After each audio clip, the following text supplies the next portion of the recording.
This is my planner for the year. It's the contoured 6-ring agenda A5 black leather with gold rings from Cloth and Paper.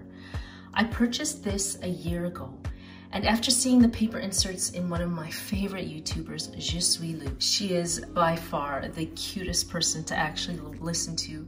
She reviews designer bags, and I will occasionally listen to her because she's just adorable.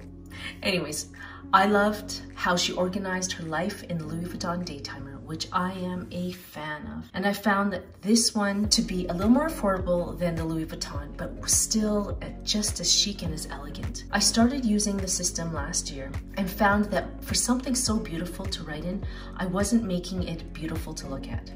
Now, don't get me wrong, the Cloth and Paper is a luxe journaling and planning company that doesn't need any more glitz or glam that it already provides in its chic, minimalistic approach to journaling. However, as much as I love the minimalist approach, the scrapbooker in me is just dying to stamp the life out of this book in a beautiful and loving and elegant way, may I add. I wanted to take it to another level and make it my own. This year, I decided to keep it minimal in the daily pursuit of organizing my life, but decided to add what I call journaling for personal growth. If you don't have the time to set up monthly bullet journal pages, but feel the need to flex that creative muscle on a daily basis, this one is for you. In addition, if you are one who needs a section specifically carved out for a weekly or daily reflection, then this planner setup is definitely for you. So without further ado, let's dive right in to this creative process. I'll be using the 49 & Market Teal Mini Collection. It only has 4 12x12 double-sided papers and 2 laser cut sheets of matching ephemera. Here's the challenge.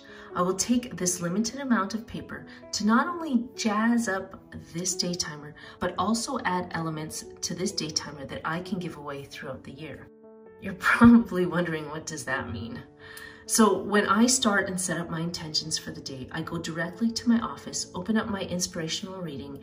By the way, before I continue, I just want you to know that this works for everyone. So just set it up and alter it according to your daily or morning rituals or routines. I don't need much space to write my daily grind of meetings and work. So I went with this system, which is the dated planner inserts, horizontal weekly inserts. Then I purchased these half-page lined graphed sheets. These inserts are perfect for doing your reflective and creative journaling.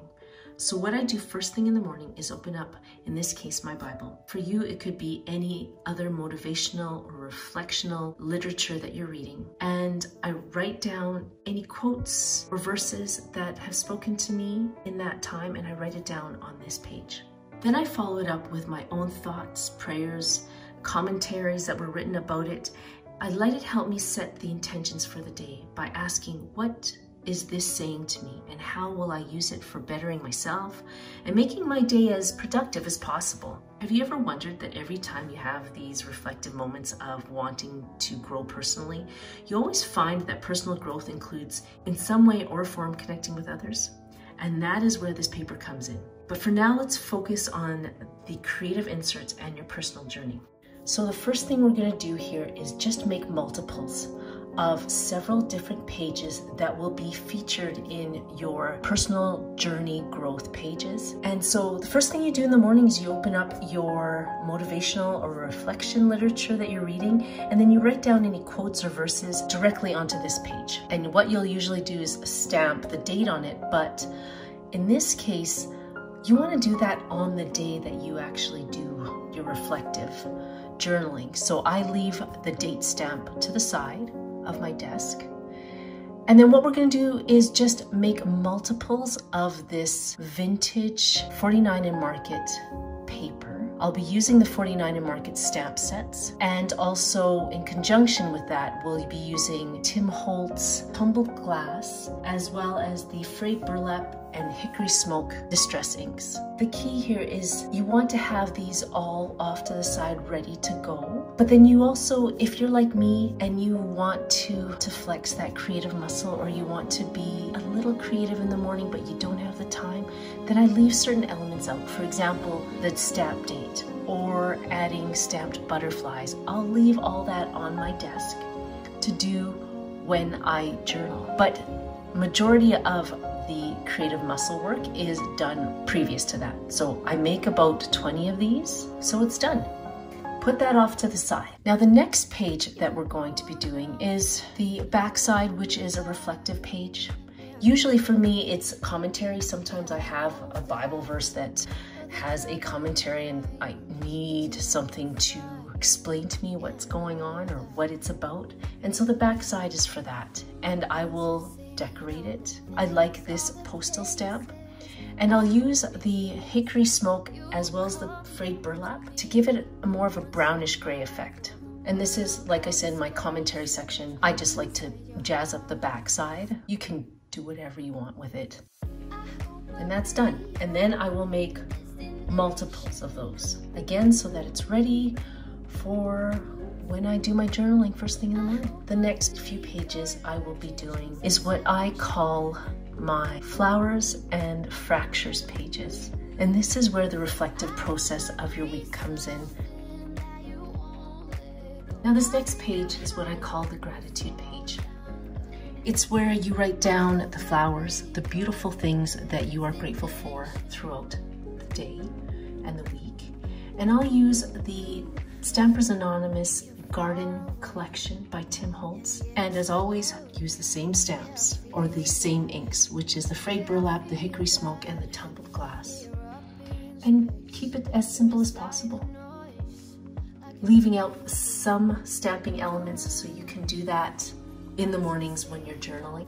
And if you can get your hands on a journal stamp like this, you'll use it a lot. It's just great for adding extra dimension. And then you make multiples of this page. Put it in your desk, and so when it's time to journal, you have it on hand. The next page is what I call the fractured page. This is where you write down the broken pieces and difficult parts of your week. And I design it pretty much the same way I did with the previous page, but this one I call fractured moments. And keep it as simple as possible again, because you're going to make multiples of these. The next page and last page is what I call your reflection page, and that's pretty much what did you learn from the best things that have happened and the fractured things that have happened. And that's the what I've learned page, really simply. And I just design that differently, make multiples of that, push that to the side so you can have that for when you're ready to journal this part of your personal growth journey. I really hope you enjoyed the first part of this personal growth daytimer journal setup. Join me in the next few weeks as I show you how to add components to your personal growth journal you can actually give away to others using the 49 and Market paper collection. I'll also show you how you can take your personal reflection pages and turn it into a mini album you'll want to keep forever. I hope you enjoyed this video. Take care and we'll see you soon. Bye.